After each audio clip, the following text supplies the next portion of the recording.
नारी शक्ति, नारी शक्ति। बहनों, देश की शक्ति नारी है, समाज की शक्ति नारी है, राष्ट्र की शक्ति नारी है, लेकिन लक्ष्मी और नारायण दोनों साथ होने चाहिए ना। तो आज दोनों संयोग है कि लक्ष्मी जी के साथ सभी नारायण भी हैं। तो मेरे प्यारे भाइयों और बहनों, सम्मानित मंच, माताओं, बंधुओं, भाइयों, बहनों, आपके चरणों में सादर प्रणाम। कहते हैं सूरज जैसा बनना है तो सूरज जितना तपना होगा, नदियों सा आदर पाना है तो पर्वत छोड़ निकलना होगा। ये हमारे देश की, ये हमारे भारतवर्ष की परंपरा है। एक बार स्वामी विवेकानंद, सभी ने नाम सुना होगा स्वामी विवेकानंद का। वो भारत के ही नहीं, पूरे विश्व के रोल मॉडल हैं और एक महापुरुष हैं।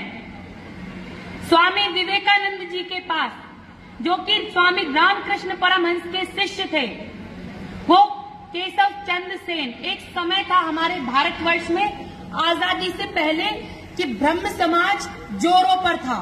जैसे धार्मिक संगठन होते हैं, उस समय में ब्रह्म समाज था। उसके संस्थापक थे केशव चंद्र सेन। केशव चंद्र सेन जी ने एक बड़ी रैली करी, बड़े लोगों का हुजूम लगाया, बहनें, माताएं सब मिलकर रामकृष्ण परमहंस जी के पास जा रहे थे। रामकृष्ण परमहंस जी के पास जैसे ही वो सभा पहुंची तो उसमें एक व्यक्ति थे जिसका नाम था स्वामी विवेकानंद। 300 जगह नौकरियों से रिजेक्ट होकर स्वामी विवेकानंद ने सोचा कि मैं जाऊंगा तो केशव चंद्र सेन जी, अगर रामकृष्ण परमहंस जी बोलेंगे तो मेरी अप्रोच लगेगी और मेरी नौकरी लग जाएगी। वो नौकरी की सोच लेकर स्वामी रामकृष्ण परमहंस के पास जा रहे थे। जैसे ही वो पहुंचे तो स्वामी रामकृष्ण परमहंस केशव चंद्र सेन उनके पास आके बैठे तो उनको छोड़कर कुर्सी पर बैठाकर और भीड़ में अंतिम पंक्ति में स्वामी रामकृष्ण परमहंस जाके पहुंच गए और जाकर स्वामी विवेकानंद के पास बैठ गए। तो वहां जितने लोग थे उन्होंने कहा कि आप इनके पास क्यों आए हैं? केशव चंद्र सेन तो आगे बैठे हैं। बोले वो तो दीपक है, लेकिन भारत और विश्व का सूर्य उदय होने वाला, सूर्य उदय करने वाला अंतिम पंक्ति में बैठा है, तो मैं उसके पास आया हूं। भाइयों और बहनों, इस महाराष्ट्र की धरती का सूर्य यदि कोई है, यहाँ दीपक बहुत होंगे, लेकिन यदि कोई सूर्य है तो वो है सुधीर भाऊ। जैसे 70 वर्ष की आजादी के बाद 2014 में अमेरिका ने छापा अपने अखबारों में कि भारत आजाद हुआ, तो लोगों ने सोचा भारत तो 1947 से आजाद हुआ, 2014 में क्या बात कर रहे हैं? बोले भारत जो जंजीरों में जकड़ा हुआ था उससे 2014 में आजाद हुआ। राम जी आप सभी के, राम जी सभी के आराध्य होंगे, सभी के घरों में पूजे जाते हैं राम जी, पूजे जाते हैं राम और कृष्ण या नहीं? एक समय था कांग्रेस ने देश की संसद में, भरी संसद में, हाई कोर्ट में खड़े होकर, सुप्रीम कोर्ट में खड़े होकर कांग्रेसी नेताओं ने बोला राम काल्पनिक है, राम का कोई अस्तित्व ही नहीं है। अयोध्या के पास कितने समुदाय के लोग थे, उन लोगों ने 500 वर्षों तक चप्पल नहीं पहनी, सर पे पगड़ी नहीं पहनी कि जब राम आएंगे तो हम चप्पल पहनेंगे और पगड़ी पहनेंगे। जब 500 साल बाद राम मंदिर बना तो उन लोगों ने पगड़ी धारण करी, चप्पल पहनी। धर्म को कोई लेकर चल रहा है इस देश में तो आदरणीय श्री नरेंद्र मोदी जी, शौर्य और साहस की परिभाषा यदि कोई गढ़ रहा है सरदार वल्लभ भाई पटेल के बाद तो वो है आदरणीय श्री अमित शाह जी। एक समय था भारत माता के लालों को, आपके सपूतों को, आपके बेटों को, पतियों को, ना जाने कितने पतियों को वो लोग पाकिस्तानी मार देते थे। फिल्म मीडिया में दिखाकर भारत को अपमानित किया जाता था।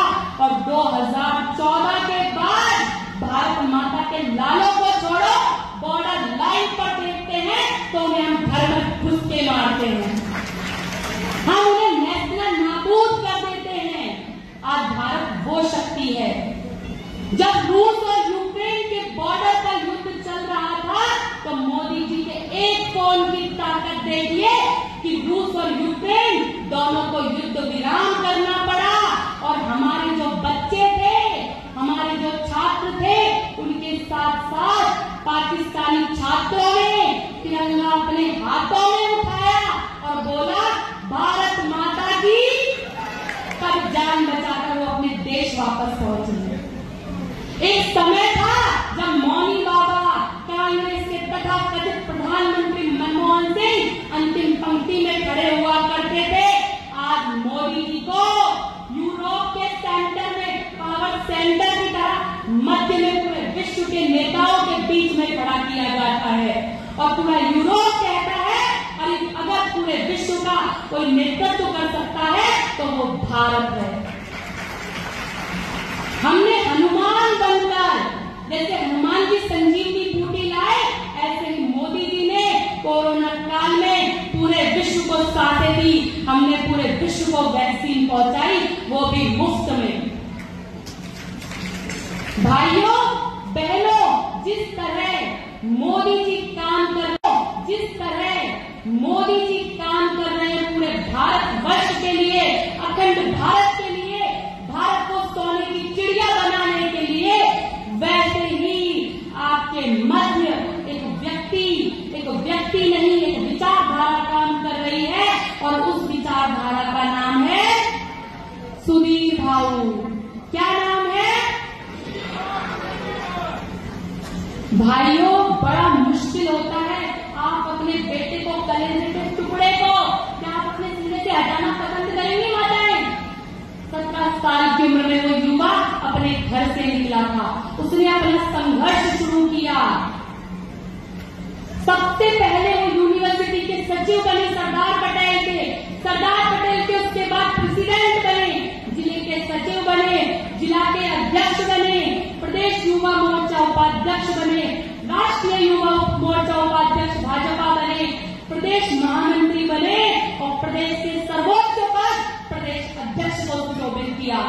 वो आपका बेटा था, वो आपके क्षेत्र से आता था, वो आपके घर से आता था।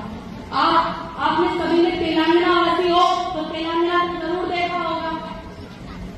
मैंने राजस्थान देखा, मैंने दिल्ली देखा, मैंने मध्य प्रदेश देखा, लेकिन मैंने अपनी 30 साल की उम्र में इतना विकसित शहर मैंने कभी नहीं देखा। कभी नहीं कि एक ही क्षेत्र में आपके पास गवर्नमेंट इंजीनियरिंग कॉलेज है, गवर्नमेंट मेडिकल कॉलेज है, गोंडवाना यूनिवर्सिटी, महिला college, botanical park, Abdul Kalam park, देश का सबसे बड़े अस्पतालों में संवाद कैंसर हॉस्पिटल आपके क्षेत्र में है, सैनिक स्कूल आपके क्षेत्र में है। आपके यहाँ पर रोजगार को देखते हुए, बेरोजगारी को देखते हुए मित्तल ग्रुप अपनी इंडस्ट्री लगाने जा रहा है। साहब कोई महिला सालों में या कई दशकों में, नहीं सदियों में ऐसा फूट एक माता जनती है, क्योंकि छत्रपति शिवाजी महाराज, महाराणा प्रताप, पृथ्वीराज चौहान दोबारा जन्म नहीं लेते, एक बार ही आते हैं और एक बार में ही मुर्गों की एक पैर नहीं, दोनों टांगों को भारत माता की धरती से उखाड़ देते हैं।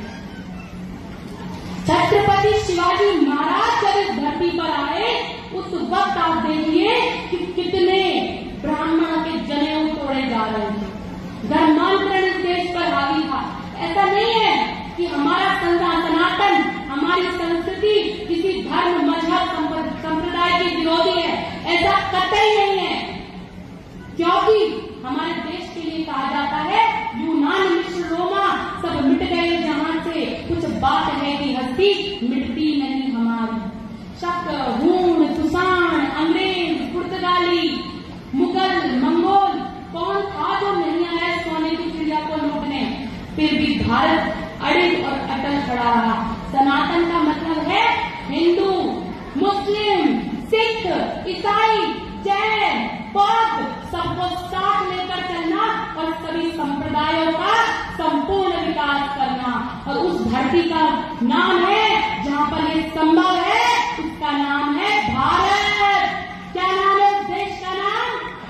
क्योंकि संपूर्ण विश्व में एक धर्म को मानने वाले किसी भी देश में रह सकते हैं, लेकिन अनेकों धर्मों का पालन करने वाले सिर्फ भारत में बसते हैं। मोदी जी ने हिंदू के बारे में नहीं सोचा। जब 3 तलाक की बात आई तो हिंदू बहनें प्रताड़ित नहीं थे उससे। एक फोन पे तलाक तलाक तलाक, व्हाट्सएप मैसेज में तलाक तलाक तलाक। बहनों का दर्द समझा मोदी जी ने, बहनों का दर्द समझा और उसके खिलाफ आवाज उठाई। उस कानून को हमारे देश से खत्म किया। उसी तरह आपके यहाँ पे विकास पुरुष अपनी बहनों के लिए लड़ रहा है मोदी जी के तर्ज पर। जब लाडली बहना किसने लागू की महाराष्ट्र में, किसने की? विधानसभा में इस प्रस्ताव को लेकर कौन गया कि बल्लारपुर शहर की बहनों के लिए नहीं? सोचो कितना बड़ा दिल होगा कि वो पूरी महाराष्ट्र की बहनों के लिए लड़ा और विधानसभा में बोला कि महाराष्ट्र की बहनों को, मेरी बल्लारपुर शहर की बहनों को, चंद्रपुर की बहनों को, महाराष्ट्र की बेटियों को, माओ को 1500 रुपए प्रति वर्ष महा दो। और कांग्रेस के ये धूर्त नेता, ये गंदे नेता, ये गए हाई कोर्ट में बोलते हैं खजाना खाली हो जाएगा महाराष्ट्र का। जितना विरोध हो सकता था कांग्रेस ने आपके 1500 रुपए को छीनने के लिए किया, आपके बच्चे का निवारा छीनने का प्रयास किया, लेकिन वो सुधीर भाऊ की ताकत थी कि वो योजना पूरे महाराष्ट्र में लागू हुई, जिसका श्रेय आपके भाई और आपके बेटों को जाता है, सुधीर भाऊ को जाता है। भाइयों, मैंने आज तक इतना विकास एक ही विधानसभा में कभी नहीं देखा। मैं यहाँ पर नेता का प्रचार करने आई थी, जैसे मुझे पार्टी पहले भी भेजती थी, आगे भी भेजेगी, तो मुझे ये पता था और हम उसमें बोलता की भाषा में भाई बोलते हैं, तो भाई बहन का रिश्ता, एक बहन भाई के लिए प्रचार करने आई, लेकिन मैं उन्हें अपना गुरु बनाने जा रही हूँ कि राजनीति सीखनी है तो सुधीर भाऊ से सीखो कि नेता कैसे बना जाता है। आज से नेता की परिभाषा है कलयुगी नेता की, अपना काम बनता, भाड़ में जाए जनता। सुधीर भाऊ अपने लिए नहीं, आप लोगों के लिए जी रहे हैं। वो 17 वर्ष की आयु में जो निकले, जो उन्होंने स्वप्न देखा, वो अपने लिए नहीं, अपने परिवार, आप उनका परिवार हो, अपने समाज और अपने राष्ट्र के लिए देखा और उस विजन को वो पूरा कर रहे हैं। ये धरती ज्ञान, भक्ति और वैराग्य की धरती है। यहाँ पर संत आत्मदेव, संत नामदेव, तुकाराम महाराज, गाडगे बाबा, जनाबाई,